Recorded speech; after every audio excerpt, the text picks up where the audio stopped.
There we go. Okay, it's 7:03. I'm going to call this meeting of the Board of Selectmen September 15, 2015 to order. And first order of business is, review and approval of minutes, which there are none to be approved at this time, so it's easy. Confirmation of future meeting dates. Right now we have September 29th, October 6th, and October 20th, and October 26th. Is everybody okay with those dates? I'm fine with those. Is a Monday. Is there a reason? Pre-town meeting. Oh, all right. So that's the early meeting on Monday night. Okay. Those are good dates for me. Okay. They work for me. Item 4 is approval of payroll and vendor warrants. Okay, I'll make a motion to approve the current payroll and vendor warrants. Second. Motion made and seconded. Any further discussion? Seeing none, all's in favor? Aye. Aye. Unanimous. Item 5, citizen speak. Anybody like to address the board? Yes. Thank you. You're welcome. Good evening, Selectmen. My name's Ginny Corcoran. I live at 36 Highland Lane in Milton, Precinct 9. And I just would like to speak for a moment about the airplane traffic. I've been in my home for 27 years, and this summer, much of the summer, I've been away on vacation in a very quiet area, and I recently came back for the start of school. And I just could not believe that the excessive noise that I experienced. And over the summer, my husband and friends would text message me and call me and tell me how awful it was. And so it's amazing how you become reacclimated to a quiet place and you don't realize how much noise you've been tolerating. So this past week, it's been overly bad. Particularly on Sunday, the 13th, I feel like my neighborhood hit a new high point in terms of the noise level. My daughter and I were upstairs watching TV, and it was just the two of us, and the television wasn't far from us. And the planes were coming by. You couldn't even hear the television. And I've heard that from other people, so it's new for me. But is this the new norm, that we can't have any sort of quiet enjoyment or at all? And I just wanted to reiterate one other thing. This morning, I'm on under 4 arrivals, and this morning I was outside at 9 o'clock in the morning and a plane flew as a departure over my house. So it just really made me want to come tonight, because are they going to have the 4 arriving at night and then trying to depart in the morning? Is that sort of, there are so many goals that we don't know that the FAA and Logan has. I just hope that the selectmen in the town are really trying to protect the people here, because, you know, when I came here 27 years ago, it was far quieter than it is today. So I just wanted to thank you for everything, and hopefully we can try to ward them off at some point. Thank you. Thank you. Anybody else like to go? Hi, Phil Johanning, 23 Parkwood Drive in Milton. I guess I want to follow on with what Ginny just said. You know, the last 2 weekends have been brutal, and there have been all sorts of new flight patterns that I'm completely unfamiliar with, and I'm not exactly sure what is going on, and I don't know who does know. I don't know where we should go from where we are. But one of the things that I think about is that our group, Fair Skies Boston, needs to work more closely with the town group, and there needs to be better communication between the two groups. I feel that there's a Great Wall of China between the two groups, and we don't have any regular interaction, but I think that needs to happen. The other thing I think needs to happen is that we need more determined leadership. And I think I myself would make the comment that on a lot of town committees, like, strong leadership doesn't seem to be commonplace. But I think in this particular instance, it really needs to be. I agree with Ginny. I don't know what's going on with Bland's Phase 3. But I think the town needs to worry, and I think it's at the heart of what threatens our town, because the more noise exists, I think the more determined people will be to get out of here at any price. And you know, I'm a newcomer. I've been here for 6 years. But I think all the people around the table are lifelong Miltonians. And so I think for you, it's got to mean a lot more than it does to me. But at the heart of it all is property values. And the more people who want to leave and the fewer people who want to come in, property values decline. And the farther they decline, the more tax revenue is turned off. And that becomes a huge problem for a town like ours. So, you know, over the past 2.5 years, our group, I think, I'll call it ad hoc group, has accomplished a lot. And I'm not sure what exactly the town group has accomplished, but I think working together, you know, hand in hand, we might be able to do more. I think we have certain freedom because, you know, we don't represent the town, we represent ourselves. But during the past 2.5 years, we've met with Tom Glynn himself. We've worked with Representative Lynch and his staff. We've met personally with Representative Capuano on 2 occasions. We've met with Senator Markey's staff. We've met with Senator Warren's staff. We've attended Boston City Council hearings. We helped Tim McCarthy prepare for the hearings. We assisted with a Boston Globe article about aircraft noise. We've appeared on Milton Access TV. We've manned tables at Celebrate Milton. We've distributed flyers to encourage Miltonians to call Massport and contact elected officials. We've hosted a meeting at the library with Senator Joyce. We continue to work closely with Representative Tumilty. We participate in a national group with other cities in the same situation. We've attended meetings in Belmont and Arlington with the Belmont group.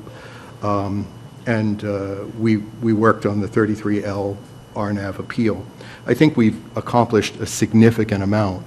And I think the leaders in this room should encourage the town, the town committee to work more closely with us, particularly on Celebrate Milton. I think it's a good opportunity for all of us to better inform the population in Milton about what could be done. The last thing I want to say is I would urge the town to get more aware of what is the outcome or what is where is Bland's Phase 3 going. I think we need to understand as a town what exactly is the impact on Milton.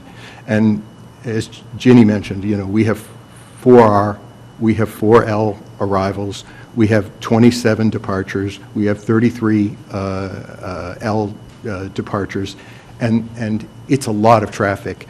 You know, other towns like Belmont have 1 RNAV and they complain bitterly, and we've got 4. So, you know, somebody, I think, has to make sure that they get in touch perhaps with Massport, maybe with their Director of Community Relations, and get them to present to the selectmen what will be the outcome, what is the planned outcome of Bland's Phase 3 on the town of Milton. Because, you know, again, this is very serious for us. It gets at the heart of what's important to all of us. You know, I just can't see how we can go on with the kind of noise and disturbance that we all face. In our group, there are people with kids. They complain about how their kids want earphones to wear to reduce the disturbance that is constant for them. I think, you know, you have to have empathy for that, and you have to feel some determination to put an end to this. We're never going to see a total end to it, but I think we're getting a far higher percentage than we should have, and I think we need to fight that. Thank you. Thank you. Thank you. Anybody else? Okay, seeing none, we'll go to item 6 on the agenda, which is the public hearing on the continuation of the public hearing on the Super Petroleum sign. I'm going to call up Joe Prondak to kind of bring us up to date. Sure, yeah, Nate can come up too. Good evening, Joe. Hey, John. Joe? Joe Prondak, Building Commissioner. Hi, Ned. Why don't you come on up? Okay, so Joe, why don't you kind of bring us up to date on where we are? Well, at the last hearing, we talked about the grandfathering of the sign, and we sought an opinion from town council, and that opinion was provided, and in agreement with me that the existing sign is not grandfathered for a number of various reasons, and I think the Could you speak up just a little bit, Sean? oh, I'm sorry. Just so I was hearing you right there, that's all. So the opinion from town council was that the existing sign is not grandfathered, and I believe that the best next course of action is to develop a path with the applicant to legalize the existing sign, to bring the entire sign issue on that site in front of this board, perhaps through a next hearing. So that procedure would be to remand it back to you and the sign review committee to kind of work out something that's amenable to the neighborhood and Yes. doesn't impact the residential. Exactly. Okay. Ned, are you fine with the remanding back, or? Yeah, I am. I think at this point, we had a neighbor meeting on the site last Tuesday evening. Some adjustments have been made to the physical appearance of the sign. There's more that can be done, but I think it's best for the building department, for my client, for this process to go back and essentially start up with the re-permitting process and involve the neighborhood and get back into that. So I'm comfortable with the suggestion that the board close the hearing and remand it back to the building commissioner for that purpose. Are you fine with that? Yep. I'm fine with, do you want a motion to close the hearing, or did you want to hear from anybody else, or is it premature? If anybody else has anything they want to say, but I would say, because we are going to just close the and just remand it back. So if you want to say something quickly. Come on up. So I guess the only thing, so Amy Linnane, been involved in the process and kind of evaluating the sign. I guess the only thing I would want to say is to make sure we understand the process as a group. You know, when we look at the bylaw, everybody says it's not written right, and it doesn't have this, and it doesn't have that.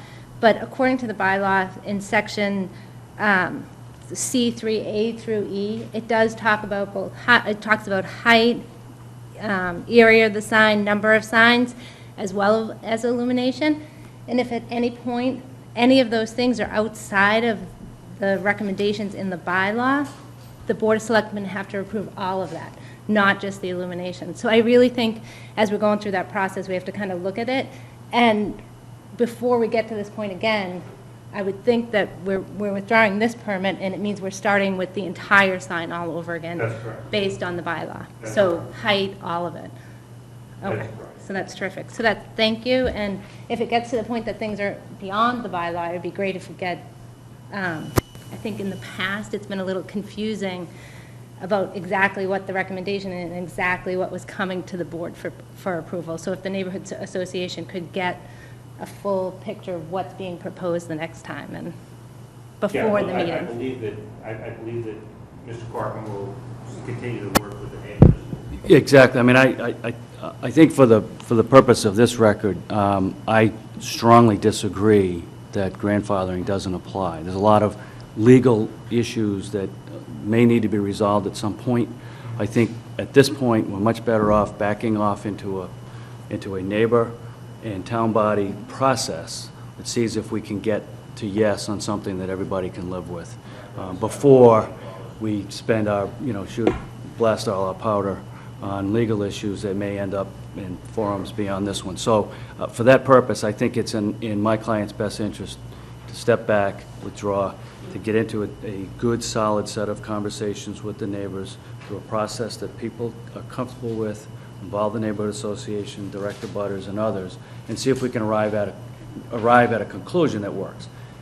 We may not be able to. If we can't, we know that there's process that we'll have to follow at some point. And that at any point, any new permit has to come to here if it's outside of those sections, as well as the illumination. Correct. Well, that's always been the case, yes.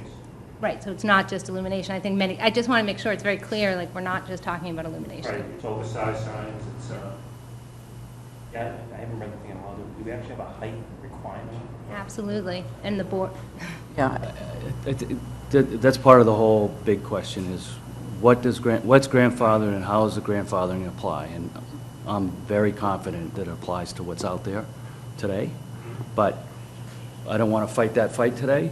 I'd rather see if we can arrive at something that everybody can live with and move forward on this sign and potentially how it relates to other signs as well. Okay. Yeah, I'll make a motion to close the public I hearing. missed someone Oh, I'm else. sorry. Cindy? Cindy Christensen, 59 Collimore Street. I just want to ask about, in the meantime, what will become of this sign, and if there's not, if there's if we can make a suggestion. The lit sign does shine into one of our neighbors' homes, and we're wondering if in the meantime, before the process is started again, if that side of the sign can be unlit or covered. Well, my understanding is it's been toned way, way down. The green has been removed. Yes, it has been considerably toned down. It remains a question whether it is toned down enough. It has been toned down. What I'd like to do, if possible, as we get back into the process, is work with the neighbors as to what the near-term, mid-term, long-term steps might be. I can't today commit to simply closing things down without trying to work things out in a process.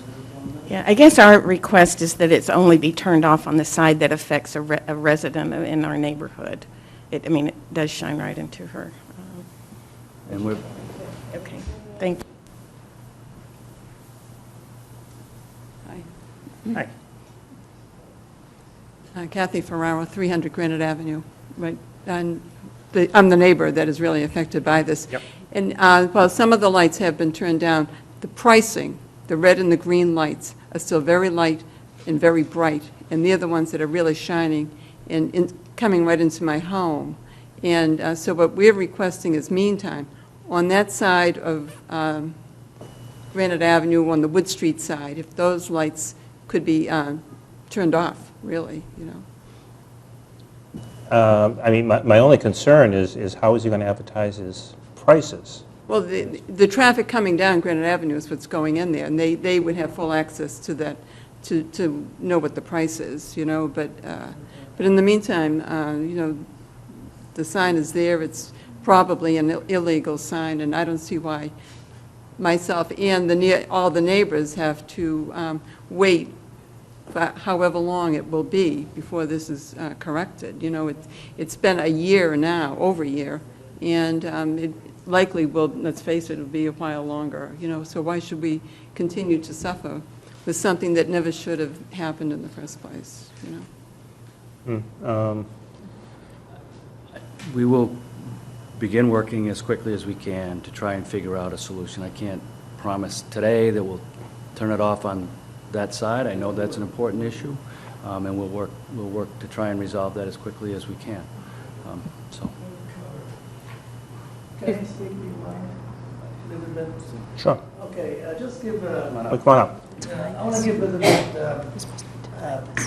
I'd like to make it very short, Sal. When I came to first hearing, I was all ears and do whatever possible to please everybody, neighbors, anybody, all customers. And what happened, what I feel that happened, I think, I don't want to go to, I'd like to be careful what I say, but it seems there's an agenda way beyond the sign, because I took myself more, if you told me go jump 10 feet, I jumped 20. I did way beyond. First of all, I've been working my tails off over 20 years. I got 150 people work for me. I'm gainful employer. I got half of my people has families. And right now, the propaganda at my station, I've been hearing many times in the past. Hingham, all the stations, Stoneham, Beverly, Waltham, each one has its uniqueness. I feel what's happening here is the ultimate experience of my life at this age, after 20 years. I have people who used to be collecting, right now gainfully employed with me. So I'm a taxpayer and I pay a hefty fee for working very hard. I took initiatives. The spotlight sign, nobody mentioned it. I went ahead and covered it because I don't want any excuses. Any excuse, I like to fill all the holes. That's how I do business. Then I suggested the green sign, the diesel, because I like design. I know, I'm very particular what I do. I saw that the pre-existing signs I took, finally the campaign hit me from right to left. I don't know what to, and I said, okay, let me work with these people, make them happy. So I went, the building used to be all auto repair, cars, stickers. I took them all out. I didn't even paint it. I went the expensive way, the right way to present the town. I put like AZAC or vinyl siding to make it look nice, neutral color. After I'm done with that, when the last meeting, I suggested to change the illuminated green diesel. I said, how about it black with green writing? And the lady told me, how about white? I said, fine, white. And then I said, okay, I put the smoke glass in the front. The lady told me, no, if you want to do the other side. I hesitated, then I paid people a lot of money in 5 days to do whatever they want. But let's make a stand, make up your mind. You want to just, what, shut me down? What do you want to do? That's enough. You know, I did exactly what they do and more. And please stop staring at the sign. Get yourself busy. Mike. You know, thank you. Thank you. Thank you, Mike. I'm sorry about that. That's okay. That's okay. Before we close the public hearing, I just want to ask Joe for a clarification. Sure. Because I spoke with him this afternoon. My understanding was that Joe was proposing that we deny the sign application rather than remand it. Can you clarify that for me, Joe? I may have misunderstood you, but I thought that's what was being... I thought that's what we were going to do, to deny and remand back to me. I think that was the suggestion. There was no reference to denying the application earlier, so I just want to be sure that that's what you were recommending. Let's see. If it's to be denied, it should be denied without prejudice. To represent. To filing a new application. Right. Which would then be filed, I want to be sure we're clear on this procedurally, it would be filed, the bylaw says it's filed with the board. The practice has been to file it with the building commissioner, is that correct? Yes. And then the sign review committee reviews it, and then if necessary, it comes to the board. But many sign applications, Right. And obviously, this decisions is an made and they illuminated end at the sign, so committee level. it would have to come back to Yes. us, just for that reason, if no other reason.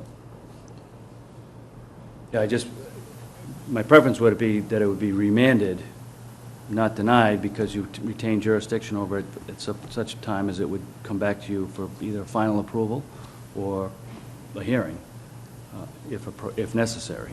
Right, so our intention is that it go back to the building commissioner for re-permitting, basically. Or go back through the permitting process. Yeah, I think Which that... I think is a more extensive it's going to be a more extensive review than what currently, you correct me if I'm wrong on this, Joe, but what was looked at, the current application relates to the new panels that were being sought to be put on the sign. You've raised the question at the last meeting whether the sign itself is not grandfathered, and whether we should rescind. There's not an approval to rescind because it wasn't previously permitted. Ned may disagree with this, but I'm just stating what I understood your position to be, Joe. So there's not really, so the application currently before us relates to the panels. Joe's raised a broader issue. So it sounds like it will be a more extensive review because now you're talking about the sign itself and other things other than just the panels. Correct. So in that case, Ned, I guess if we were to deny it, it's without prejudice to filing a much broader application by your client. Well, I think the question ultimately is going to be a lot of procedural issues, because I think that sign is properly grandfathered. Building commission may disagree with that. I'm not sure I have to reapply. He may have to issue a cease and desist, in which case there'd be an appeal before the Board of Appeals. It's a zoning issue and there's a sign issue. The physical structure of the sign is a zoning issue. I think the panels, what goes on the sign, the design of the sign may be a Board of Selectmen issue. But the physical presence of that sign, in my mind, completely grandfathered. There's no question in my mind that it's grandfathered. And that's where we have a disagreement between Joe and town Joe. council on one side and you and your client on the other side. And town council had, and myself and Bill Clark had extensive discussions on the history of the sign. And really what it came down to was the fact that the sign was completely moved, relocated in 2012. The statute of limitations is 6 years on permits issued in error, so to speak. So we firmly believe that the sign has in fact lost its grandfathering rights. In I lieu guess the of, question is, though, Joe, is, I mean, because the moving of the sign went through planning board and went through channels. So they didn't vote on the sign, but they certainly did on the structure. New location. And the location. right, And wasn't it a two-pole sign before that, before it was moved? Took the existing sign the and moved existing it sign 4 moved feet it 4 feet, right. with authority from site plan approval granted by the planning board. Question whether they should have gotten a building permit to have done that. Right. But the building permit would have issued because the regulatory process was followed. The building permit issue would be simply whether or not it was being installed properly for electrical, foundation, and other purposes. It's not a legal right issue. It's just, was it properly installed under a permit? That permit would be a permit that we would have gotten as a matter of course if they followed the process. The question of zoning and pre-existing non-conforming is whether or not it was there legally. Was there a legal right to move it? Yes. Should they have gotten a building permit? Yes. But that is not defective in terms of at least the research that I've done. So part of this process is obviously we're going to have to debate that issue of pre-existing nonconformity.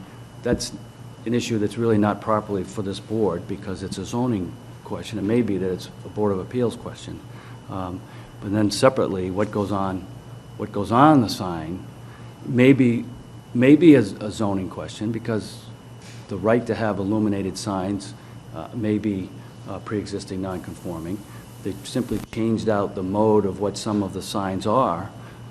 Query whether that is. I don't know the answers to that. What I'd like to try and do is get through a process where we get as much as we need, the neighborhood gets as much as it needs, and we can all agree to give up something so that we end up with a solution that works. And I think it's possible to find that. It's why I think it's a good idea to step back out of this process and move into something that is, is as Joe is describing, and then we'll take whatever appeals are necessary if and when we have to do that.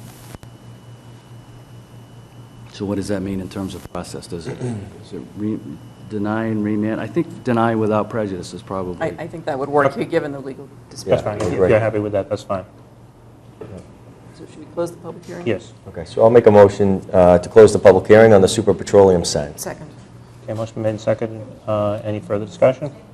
Now, are you going to put language in that to deny and remand, or is that a second motion? That's a separate motion. Second motion. Separate motion. Yes. What's happening in the interim?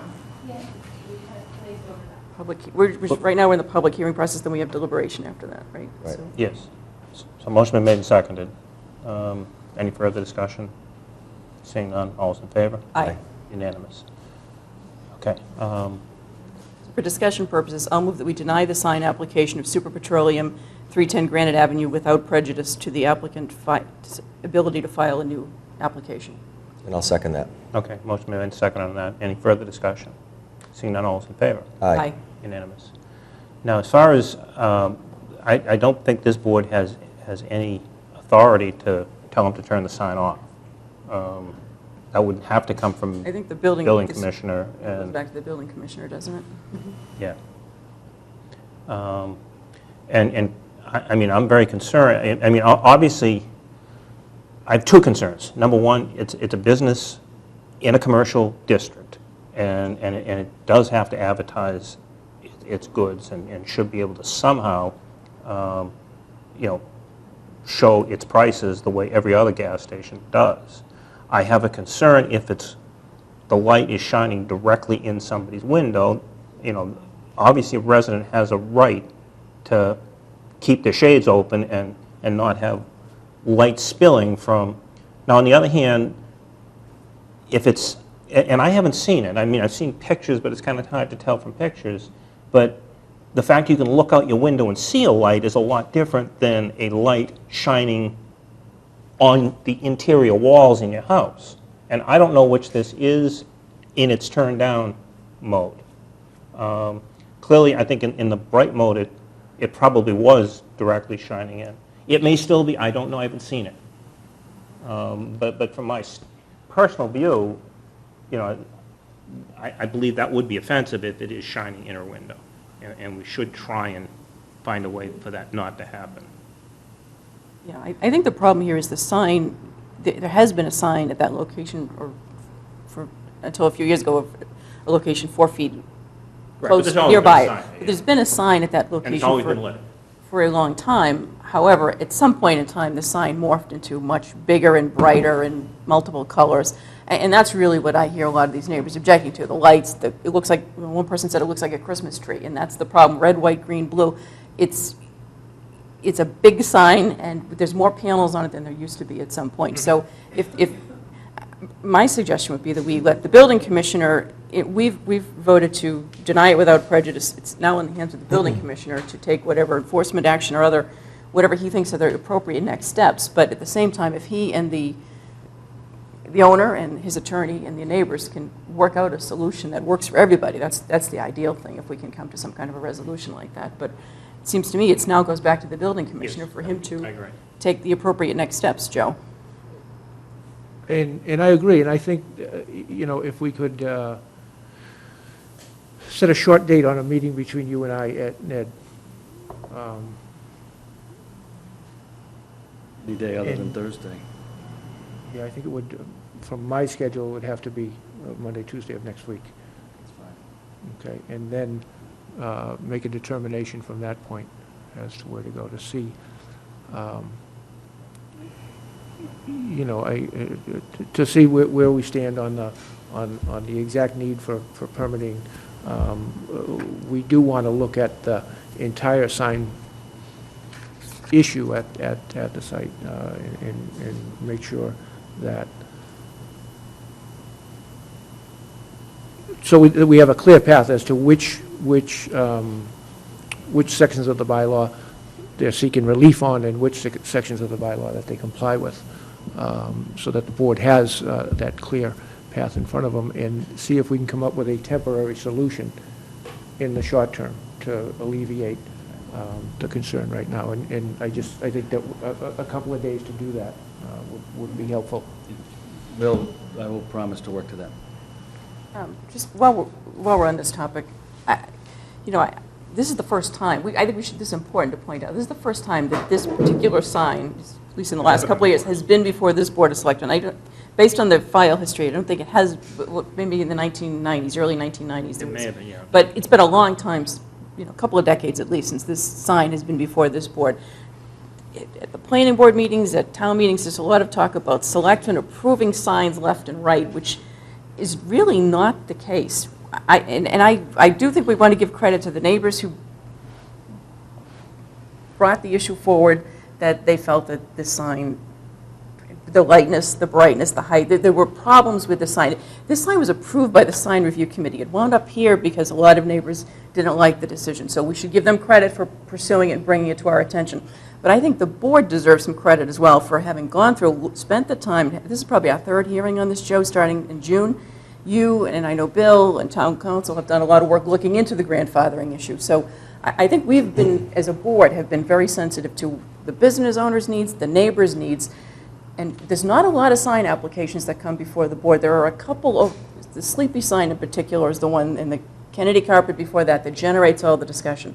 But there's an awful lot of comments about the selectmen approving things left and right. I heard it at the planning board meeting last week. Right. We see And that's very really not the case. I think we've had 2 sign applications prior to this one in the 2.5 years I've been on the board, and it's pretty infrequent that they come to our board. But Sleepy sign was. Yeah, I think this when is it a, was this is a voted on very 8 or 9 difficult. years ago. This is a difficult one, because, and because, you know, we want to be pro-business, we want to support business, but our neighborhoods are what we really, spend a lot of time on ensuring our taxpayers, and remember, the businesses pay more taxes than typical of our town, too. So we want to coexist, and I think that this group has a good plan moving forward to come up with something that's going to be amenable for both the neighborhood and for the owner.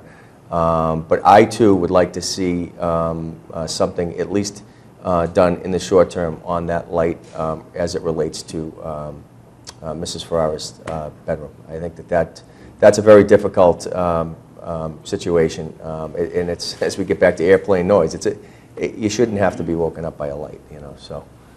But thank you to the neighbors for pursuing it, and to Joe and Town Council and Bill, but also thank you to the business owner for having the meetings and talking with the neighbors, and Ned for the outreach that they've done. Hopefully, we'll get a good solution here. And to kind of finish it off, you know, we still are awaiting a new sign bylaw. We desperately need a new sign bylaw that just has more clarity to it and is just going to, you know, bring it up into the, you know, there's got to be some way to deal with lighting that's other than on an exception basis that brings it before this committee every time and deal with it, you know, so that it's, I understand what the neighbors are saying, you know, we want signs to be tasteful, we don't want them, you know, we don't want billboards, we don't want them to be gaudy, but the businesses have a right to, you know, have attractive signs that advertise their wares. It's a happy medium somewhere here, right? I hope so. We hope so. Thank you. Thank you. Thank you. Thank you.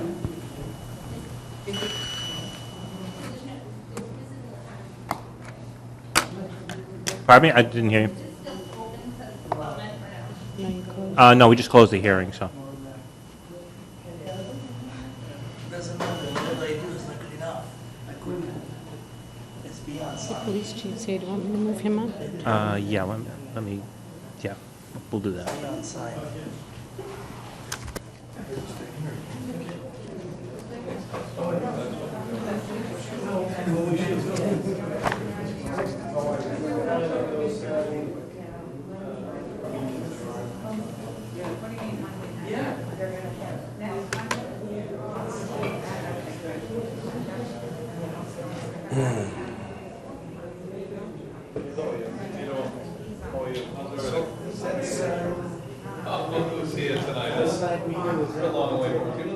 Yes. The sign review committee is, yes.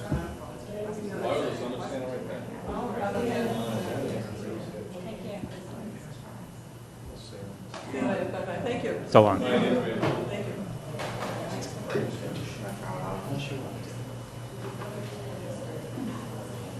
Excuse me, I have no business here except to say that we had an official notice from the town hall that we were meeting downstairs about the Swift Hat Shop, and there's no one there because it was an error. And so who do I tell about that? I mean, he's on the committee, and he's gone now, but, you know, it was an error because some of us thought it was tonight. There is a meeting tonight in the Baker Conference Room. No, it's not on. There's no one there, just Peggy Dre and me and Harriet. Harriet came all the way from Situate. I don't know. Can you check on it for you? What? I saw it. Is it the Swift House? Yeah, but it's not on, because some people got a notice it was on, and other people get it on. Who's the next? I'll check for you in the morning. Yeah, well, it won't help. Someone will have to tell us what to do. But I'm interested in the light, too. Thank you, Janet. Thank you. Okay, items 7 and 8 on the agenda. 7 is a conference with Planning Board Chair Emily Ennis, and 8 is the approval of the October 2015 town meeting warrant greeting and index. Emily has been delayed, so we're going to push both of those down later on the agenda. And as long as the chief is here, why don't we move to his, which is down near the bottom, item 15 on the agenda. Chief? Good evening. How you doing? Thank you.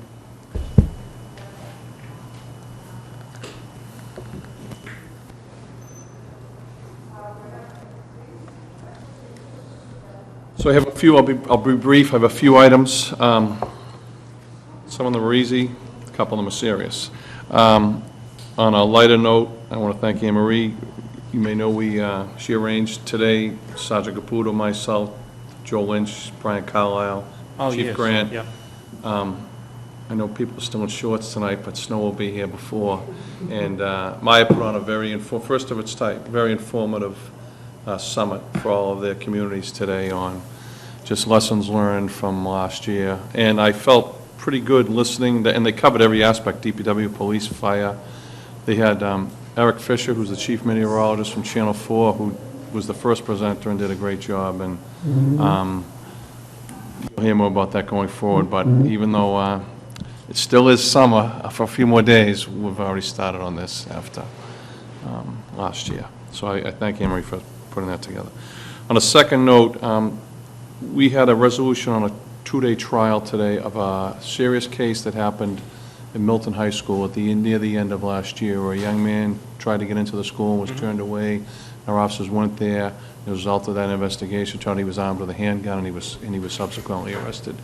There was a 2-day jury trial which ended today. The jury came back guilty on all counts. He was sentenced to 2.5 years in the House of Correction, 18 months to be served.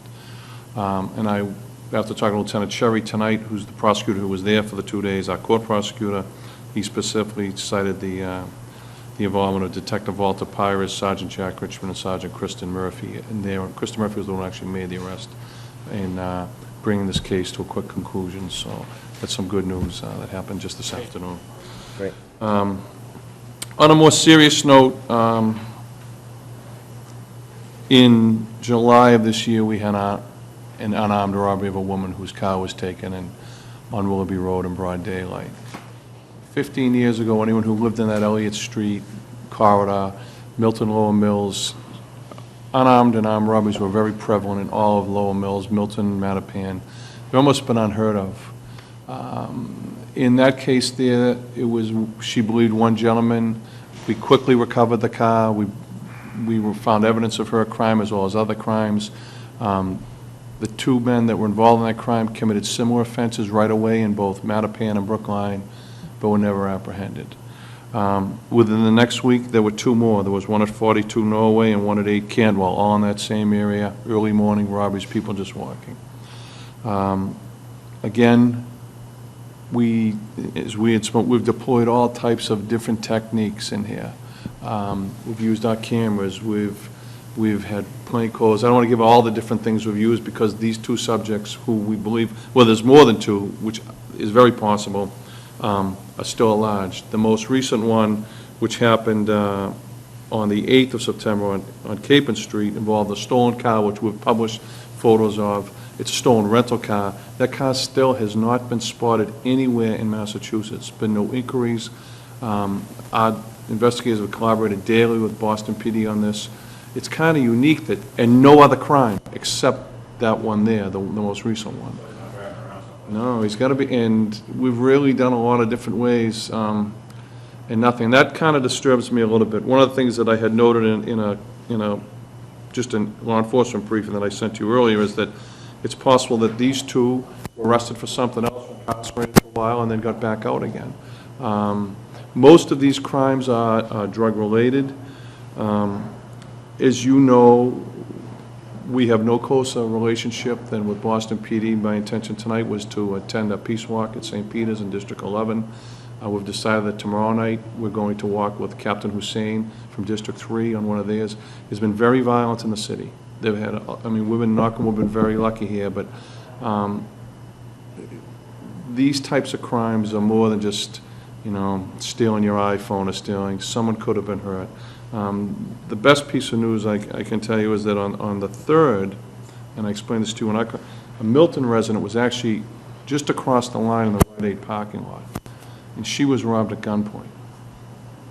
In our investigation, our officers looked at our cameras, and they noticed that just before that woman was robbed, 2 individuals were seen crossing the Central Avenue Bridge into Mattapan. One of them had a unique description about something of his personal characteristic, which was similar to what the victim said about her perpetrator. The next day, Sergeant Brendan Douglas at Pat Nee spotted an individual getting out of a car on Central Avenue right in the central of our business district that fit that unique characteristic. When they stopped to question them, went on foot right away. They pursued them, stopped them, further investigation, the victim's pocketbook was in that car. And that those two individuals have been arrested. It was a very good piece of police work. But we have a great community, and we would not have a lot of the successes we've ever had without the involvement of the citizens. And the first community group ever in this town was the Columbine Cliffs Neighborhood Association back in the late 1980s, and a lot of it was because of the same types of crimes. So tomorrow night, we're going to attend that. We're going to collaborate with Boston. We'll continue to have all different types of operations, and I'll update you, because I can't tell everyone, but it's very high on our radar. I do think we need to have some type of community thing over there, so I'm thinking more of something either next week or the week after. I'd really like to do it next week at Shields Playground. We invite everyone there, just almost like a mini national event, but speak to them and say, look, these come and go, but you need to be a little bit diligent. The same way that we defeated the car, lock your car. They started locking the cars. We went from 150 to under 100. Car breaks are down, house breaks, lock your houses. One house, we had a couple car breaks recently, unlocked. Haven't been any, we had a house break, unlocked. So I think just collectively between our investigative and policing efforts and the community as a whole, we can nip this in the bud. So I do want to thank everyone that's helped so far, and I want to thank you for your patience and support in this and your interest in this going forward.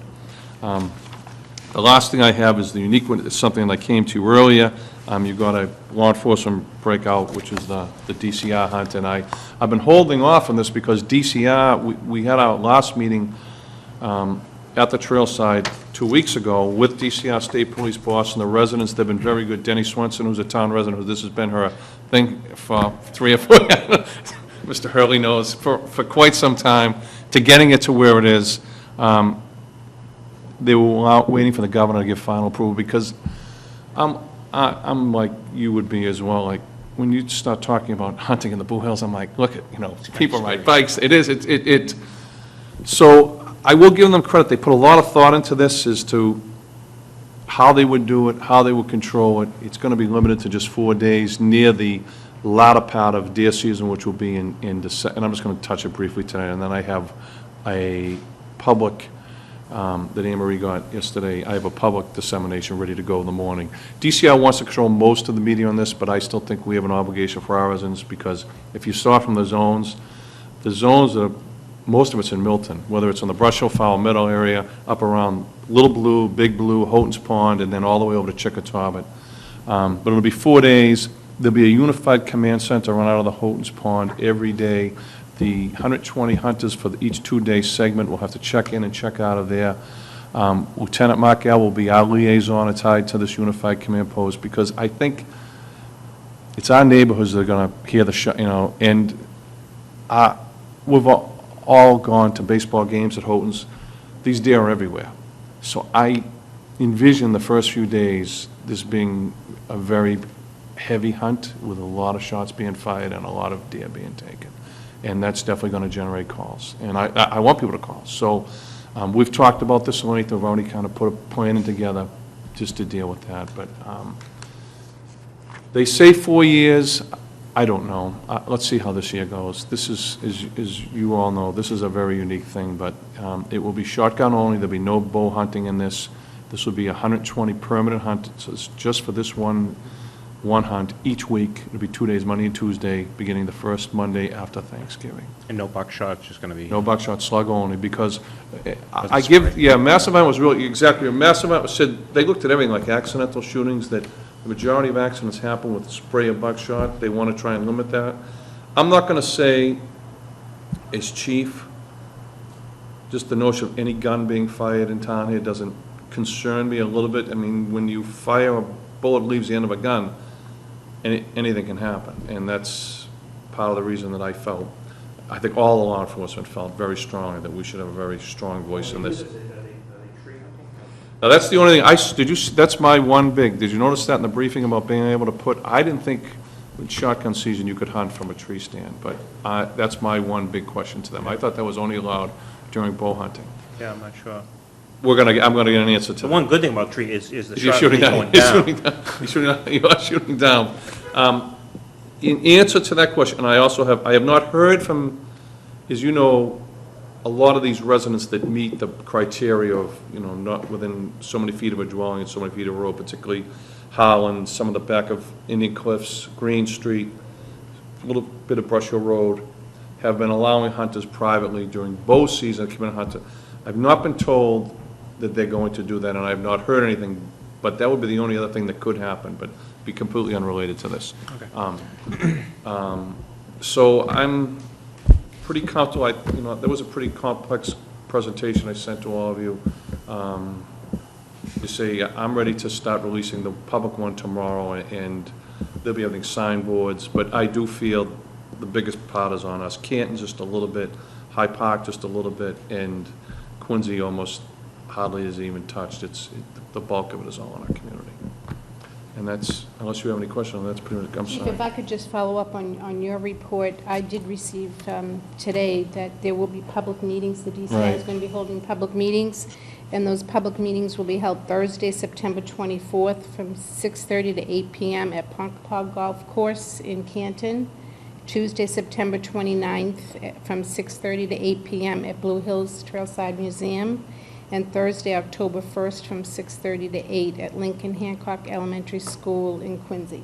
And I've already emailed Anne-Marie yesterday that Lieutenant Alba and I will make ourselves amenable, unavailable in the Milton one. The Trailside one is primarily for our residents. You can go to any one of the three, but that's when we really want to get our people, and we'll do the same thing. We'll publicize that heavily so that if people want to come. We're going to put this up on the Milton website as well, so that. by the Will time will it's- this in any way impact any travel on any, One street. only one street? And I've already asked, they want to close, as they've been doing that in the summer, they close on Sundays, Chickatawit for the, because this is weekdays, I've asked that in their plan, that, because the hunting ends at 4, those two gates be open immediately. Because Randolph and Chick, as we all know, is a critical juncture in this community on daily, particularly the PM commute, and they've agreed that they will do that. But that's the only road that will be closed, everything else will be open. I can see why, it makes sense. Yeah, that's, it's one thing to close it on a Sunday to have people go hiking, but we've already seen the uptick just in traffic issues just since school opened. It's just, so that was my one big thing. If you're going to do it during the day, but the PM commute's a different issue. It's got to be open by 4 o'clock. And they've agreed. There was talk, Chief, about traffic calming. It says potential need for traffic calming on 93 and Route 28. Is that something that we would be? No, DCR. DCR will do, so that'd it would be at actually their messed up. expense. That'd be, we don't, there's no expense of this to us at all. I don't envision anything. If there are any details, if we wound up having to hire details at Randolph and Chick, that's going to be on them. We'd be billing the state on that. I don't expect us incurring any expense on this. I know there'll be questions. There has to, but I was comforted in the fact when I saw Denny and Friends of the Blue Hills, organizations that we're used to, all included in those initial, even the public safety meetings. So I was, I think they realize that they need to be very careful, because if they don't do it right, that's going to end it right there. And the fact that the governor himself wanted to sign off before it was disseminated publicly showed that he definitely took an interest in it. Another concern about Fowl Meadow, depending on where they're hunting, is you've got kayakers coming up there, too. They can be coming from any place. I brought up the fish, and I think that's why they want to go in that December week, because it could be, we might have snow by then.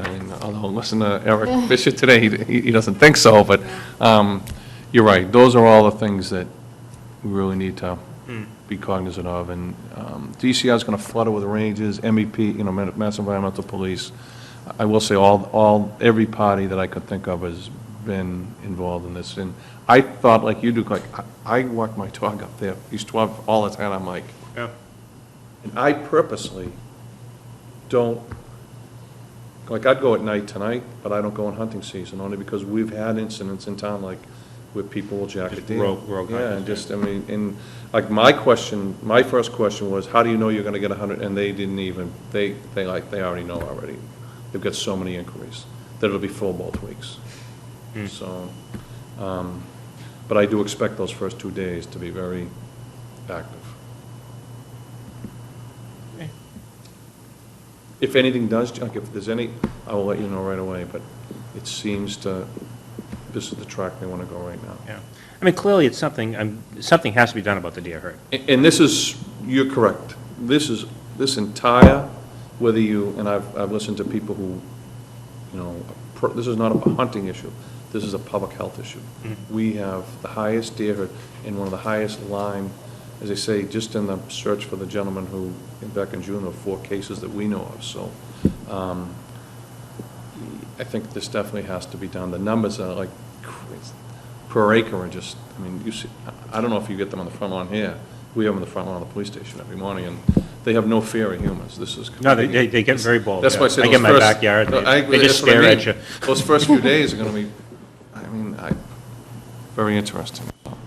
But if there are any curveballs or anything comes up, I will let you know right away. But it seems to be, I waited till they sent their first press release, and now it's out, so you've got it. And I'll send the public dissemination one tomorrow, and I'll post it tomorrow. And just say, Amory will put it on the town website.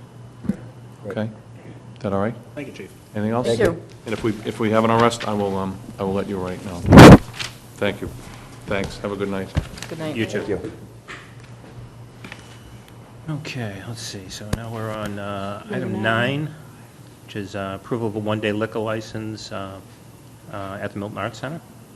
Okay, I'll make a motion to approve 4 one-day liquor licenses for the Milton Arts Center for a fundraiser to be held at 334 Edge Hill Road on Saturday, October 2nd, 2015, from 7 p.m. to 10 p.m., and for concerts to be held on October 17th, November 13th, and December 5th, from 7:30 to 10 p.m. Second. Motion made and seconded. Any further discussion? And just before we do, there's been some changes. And Anne Marie, do Regulations. you want to just make the general public aware of those? The changes in the regulations for one-day liquor license, the entity has to buy the liquor from a certified distributor from off the state list.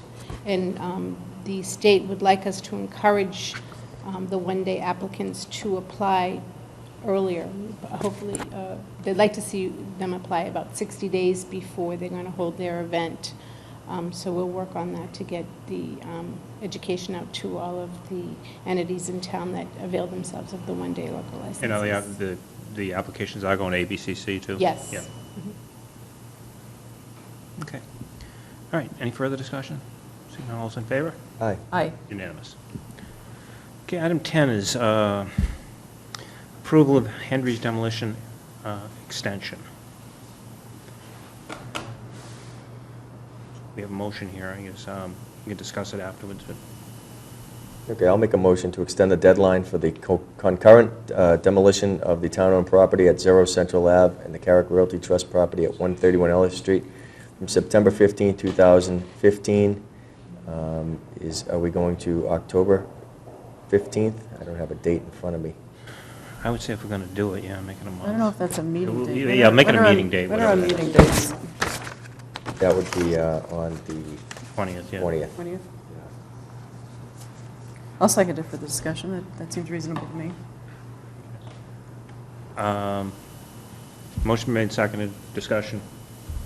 You have anything to say? No, not really a lot. The Conservation Commission is meeting tonight, so Yep. there is a hearing. I guess we should just mention, we're still waiting for the decision the by the DEP, yeah. Department of Environmental Protection on the Right. Henry's matter, We're which hoping that comes in soon. But doesn't relate to our portion of the building. It relates to the Carrick building, but we're waiting for that and hoping it'll come in very shortly. Yeah, I mean, as much as it pains me and to keep extending this thing, and it does, you know, and it's really not because of the Conleys. I just really want to see those buildings down, and you know, the more we extend it, you know, just the longer this thing drags on and on and on. It's just frightening and irritating, I guess. But you know, I just want to make it clear that it's not the Conleys' fault at this point that it's not down. You know, they are ready to take their building down. You know, They have a demolition permit. We do not. Right. We were scheduled to be before the Conservation Commission tonight. Obviously, we're meeting at the same time, so it's been we've asked for a continuance. Presumably, it will be continued, but Right. but I think we addressed it, and unfortunately, there still continue to be comments on social media and just in the general public. We've addressed the fact that the Conservation Commission issued a decision, and it has the statutory right to make the decisions it does, but that has, a decision of one board has an impact on another board. And this is a case where there's a whole history here of decisions having been made by various boards. We're trying to deal with the town-owned property and deal with the demolition, but actions that get taken by other boards have an impact on what we can do and what the timing is. And that's, as frustrating as it is, that's the situation that we find ourselves in. We're really in a holding pattern at the moment. I agree, we all want the building down. I know everybody wants the building down, the neighbors, We all agree that we owners. want the building down, and I think that the whole town would agree with us that we want a project done there. Yes. And I think that, you know, whether people realize or not, we are working towards that goal of getting something done in a positive manner for the town. But our hands have been tied by a couple decisions, one by the Conservation Commission, and now waiting on an appeal from the DEP. And so until that decision comes back, we're really not able to do anything, you know, unfortunately. Yeah, I mean, Hopefully it'll be very soon. We were hoping the end of the summer we'd have the decision, and it's now mid-September, but the DEP did tell us that they had some staff shortages, and there was an early retirement program that the state offered that impacted them, so hopefully it'll be very soon. yeah, and I think I just want to make it clear, too, that if the DEP does not come back with a favorable superseding order, and the thing goes to appeal beyond that, I would not be in favor of, I want to see the building down. I mean, we can't wait that long. I think we're already at this point jeopardizing the contract that we have with, well, the unsigned contract that we have, the bid that we have, I guess, with a demolition contractor. And, you know, who knows if we have to go out for rebid on that thing, what might happen. So let's just hope we get something soon out of, and positive out of DEP.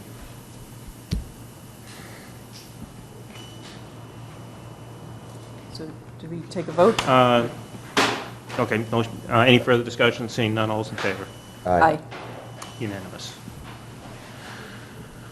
Okay, item 11 is board and committee appointment, Capital Improvement Planning Committee. I make a motion to appoint John Folcarelli of 361 Center Street as the library's designee to serve on the Capital Improvement Planning Committee through August of 2016. Second. Motion been made second. John's been waiting for very patiently for a long time, because we've been waiting for this to come back from the state. Yes. And had a delay from a couple of meetings, so, but it's good.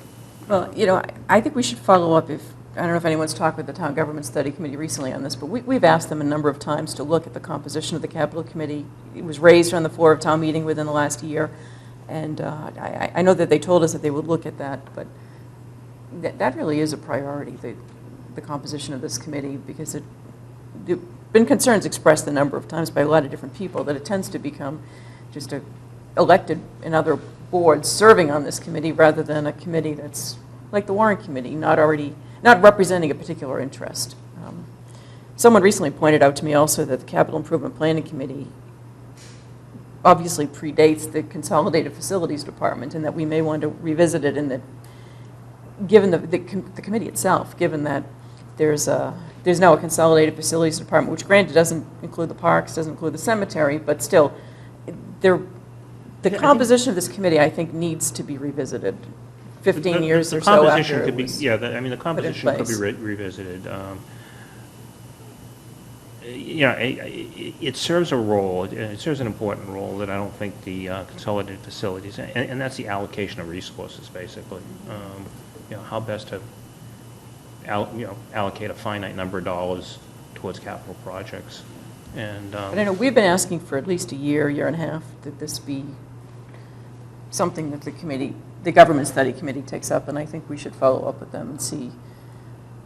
Obviously, they have a lot on their agenda, but this is one that's important.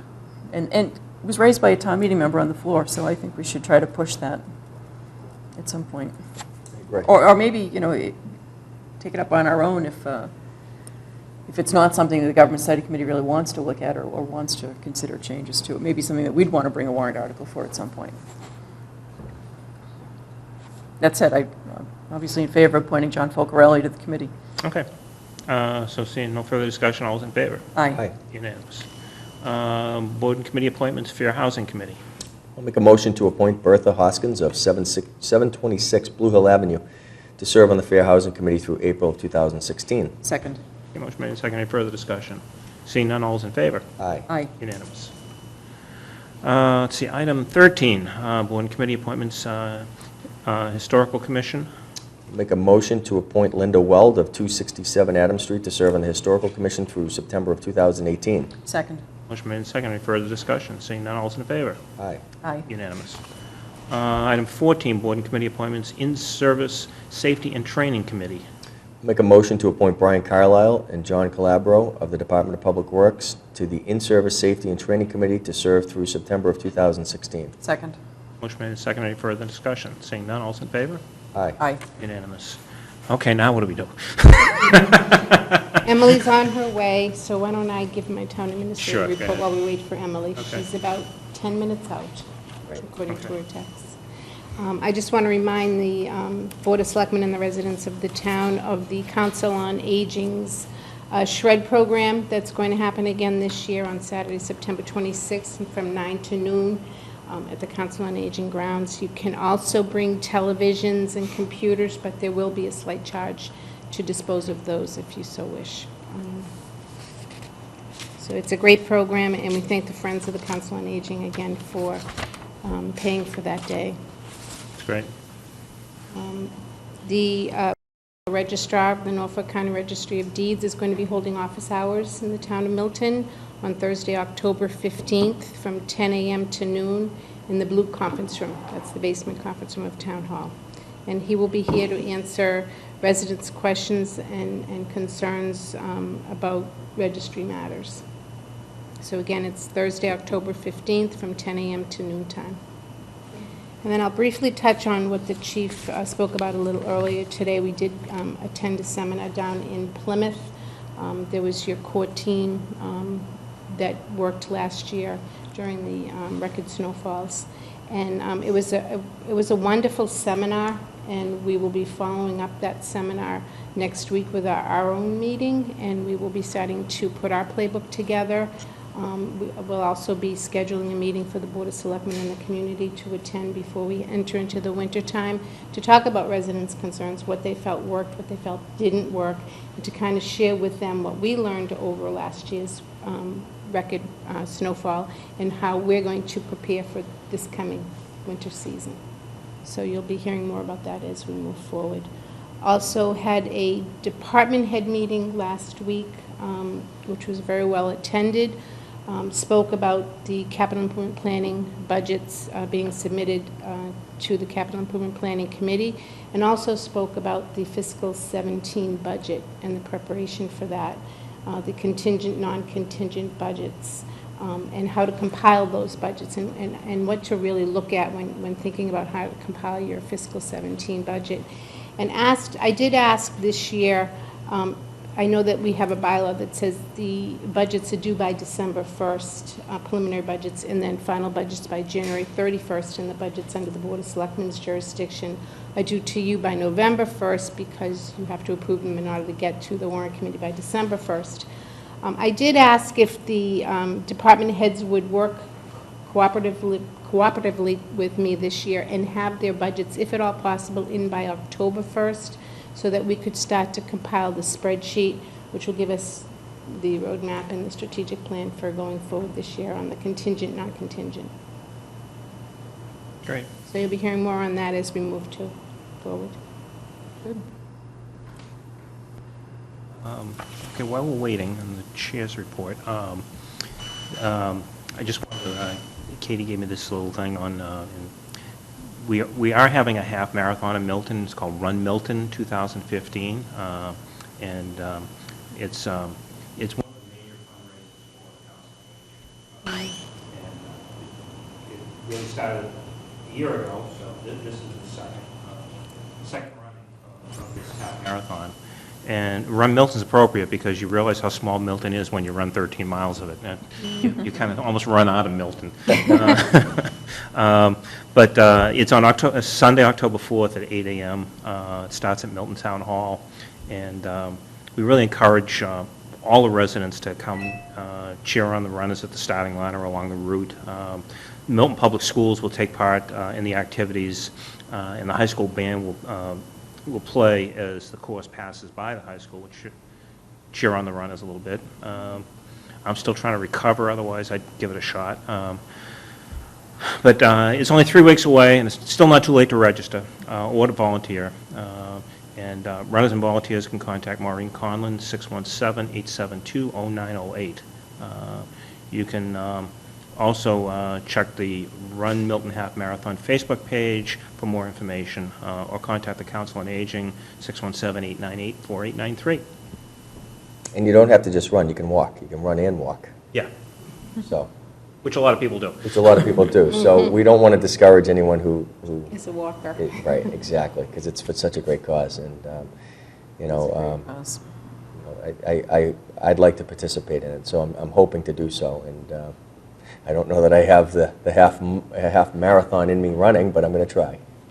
I'm going to be And then manning a you- water station that day, so they're looking for volunteers. I think they're also just looking for people to come out and cheer, and You know, 2 years ago I could do 10 miles, but not today. Then you can follow up the half marathon with the Celebrate Milton event on the same day, October 4th. that's right, that afternoon. Right. Yes, so it's a full day, A lot of good stuff happening in town. yes. Okay. Member reports?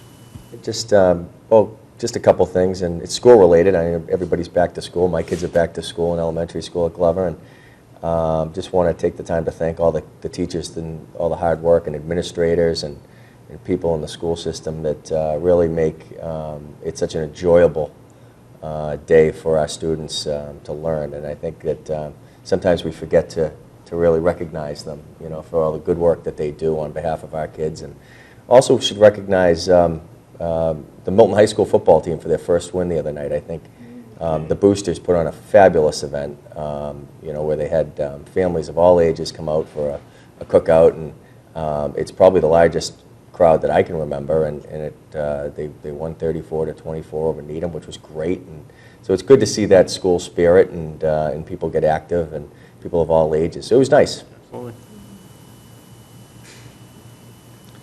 I have nothing to report. Do you want to take a brief recess before Emily gets here? Yeah, unless you had any discussion on citizen speak responses, or that we can take a... Yeah.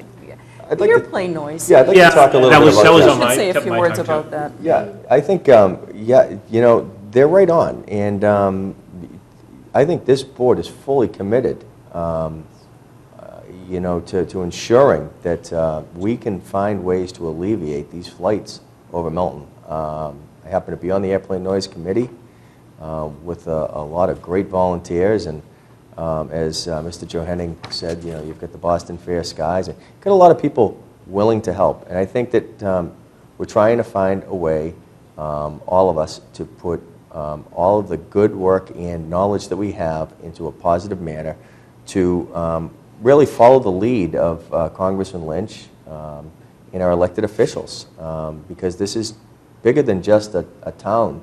It's a regional and national issue. And I think that we do need to work and work really hard on this. And I think that we need to take some guidance from our elected officials and find ways to alleviate. I think that it's going to be an ongoing test. But I'm confident that the people that we have and all the good people that are working on behalf of our town, that we'll find a way to get something done. And I agree with you. You know, it's clearly, Milton does around, you know, in terms of the South Shore. You know, clearly when you get into South Boston, and you know, they even get more noise. But in terms of people this far out, you know, we do take quite a bit of the noise. My fear is, and I expressed this to Anne Marie a little while ago, as I kind of look at what's happening nationally, it looks like there's kind of a push to the DNL level of 65 really should be 55, and that kind of makes sense. And that's what it appears that the National Fair Skies is pushing for, that should be the metric at 55, not 65. But then I looked at, because if you go on their website, they've got a map of every airport, every major airport in the country, and you can click onto that map, and then you can drag your cursor around, and it gives you, it's a 2013 map, so it's not current, but it will give you the DNS throughout the year. So if you hover over Milton, there's virtually, at least in that map, if I'm reading it correctly, there's nothing over 55, or very, very few, for the most part. And there's many things that don't even register on that map. Now, first of all, I guess I'd like to see somebody update that and find out, where are we now as opposed to 2013? Has it changed?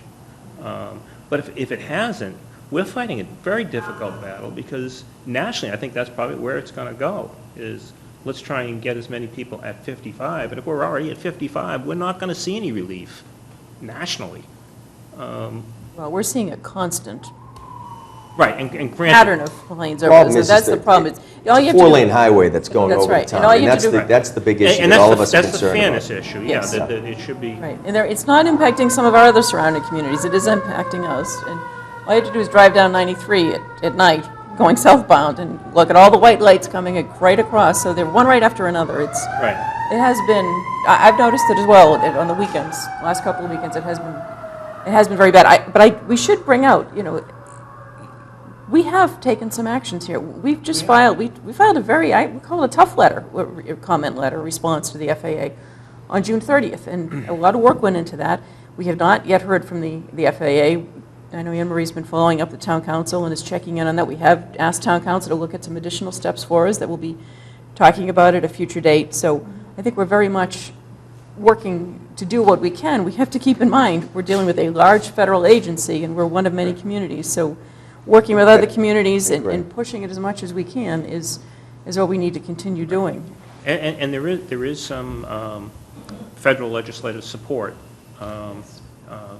quite a sizable list of congressmen that have signed on. I forget what the name of their grassroots. I forget the name of it as well, but yeah, you're right. But I think that all of us have received a lot of mail, and we've had a lot of conversations with residents, and I mean, I personally want to let them know, and I know I speak for both of you, that we are very concerned, and we're very sensitive to the impact that some people get more than others. And we want to make sure, and we'll continually, like we filed that letter, be on top of this to ensure that we are going to try and alleviate some of these flight paths from Milton, and hopefully, in fairness, move them off to some other places.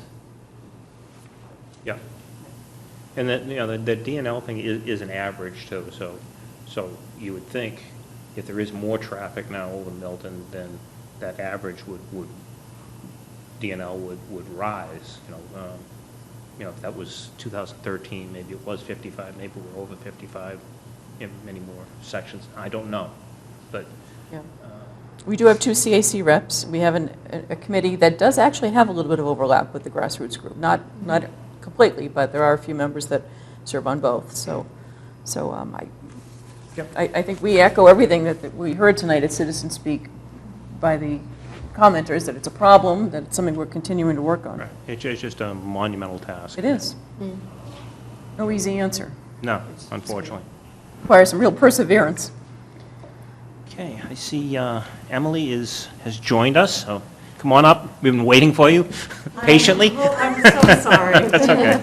I had a client meeting and had to be with the clients, but I appreciate your waiting, and I hope I haven't kept you all too long. So I did want to report. This is early for us. It is, yeah. It is, but I'm looking at your agenda. It's relatively short today. It is, I don't know why. But I did not want to be the one that kept you here. So, So I wanted to update you in person as to the status of the zoning articles for town meeting.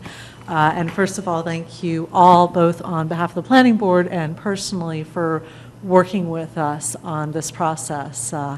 As you know, it's been a new process for us to deal with zoning proactively. It really was, in many ways, an experiment over the summer to see how we could do this. And you have been fantastic in being flexible and working with us, so thank you very much.